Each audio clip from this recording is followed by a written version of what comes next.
But another apparent challenge for the Biden administration, those talks with Russia over Ukraine, ending with no movement, as Lucas said.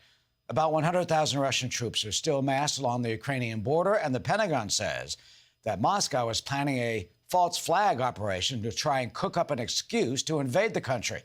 So, what are the stakes for the White House, the Kremlin, and NATO? Kiron Skinner joins us, Fox News contributor, former senior advisor to the State Department, and professor of politics at Carnegie Mellon. Kiron, good to see you. What do you think Putin is planning? I think he's probing, and he's been probing the Biden administration and its resolve and its credibility since the minute Joseph Biden became president. And we're seeing a year in that the administration still is not clear about its commitments to Ukraine. It has not explained to the American people whether and how Ukraine is in our national interest. It has been having extensive conversations with the Europeans. In 3 European capitals last week, administration officials had meetings. Russia was involved in these meetings, and they came to no conclusion, just a discussion among themselves, no commitment to having further dialogues. The Europeans, the Biden administration says, are firmly in line with U.S.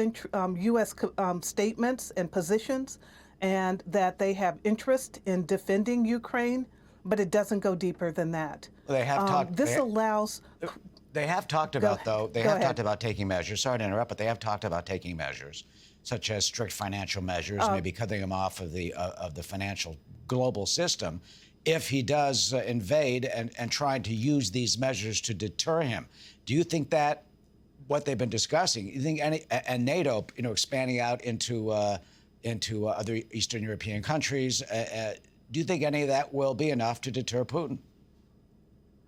No, I mean, when they've talked about financial and economic sanctions, they've talked about making them much more decisive than the ones that were imposed in 2014 after Russia invaded Crimea, and that these will be unprecedented sanctions. The Russians are probably waiting to see what they really mean by that. The Ukrainian position is, if you want sanctions to be effective, why not use them now? Why wait for an invasion? In fact, the question has not been answered whether sanctions of any sort have deterred a great power that's on the march. So there's a deeper conversation that needs to be had, and they're not presenting the Biden White House and even some of our European allies what actually they mean by the use of sanctions.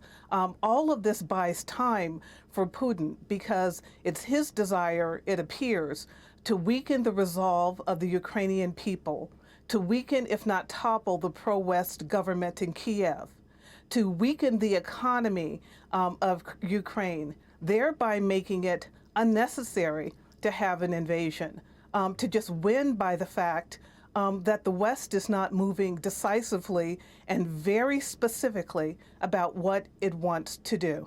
And finally, quickly, how can NATO and how can the U.S. defend Ukraine? I mean, in terms of, anti-tank missiles, more of those, anti-air missiles, this sort of thing, using satellites, sharing this kind of counterintelligence information, perhaps even encouraging a bloody insurgency against the Russians so that the cost to Putin will be too much for him to do this or continue it at home. The West, including Washington, has talked about all of those things that you mentioned. It's doing some version of all of those things at various times, and the commitment to increase the more than $450 million that the U.S. gave for defensive aid to Ukraine last year has already been committed to. But even with all of that, we hear the term massive consequences. We heard Secretary of State Blinken say it, and he said, it's just not my terminology. It's the EU, it's the G7, it's NATO. But massive consequences probably have to go beyond supporting an insurgency in Ukraine and defensive aid. Are we there? Where are we in that conversation? If we didn't have the will and the stomach in this administration to stay the course in Afghanistan, do we have the will and the stomach to go into Central and Eastern Europe with greater force? And in fact, who's talking to the Central and Eastern Europeans? The discussions last week were really about the Western capitals in Europe.